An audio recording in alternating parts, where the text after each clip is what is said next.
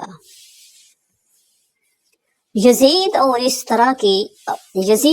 کی طرح کے موجودہ اور سابقہ ظالم حکمرانوں کی منافقت اور اسلام میں دشمنی کا پول دنیا کے سامنے کھول کر رکھ دیا۔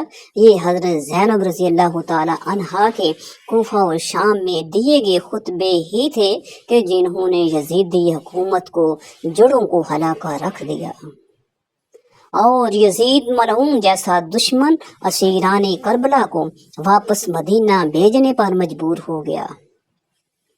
حضرت امام حسین علیہ السلام کی المناک شہادت کے بعد حضرت زینب رضی اللہ تعالی عنہا کی آنکھوں سے نہ تو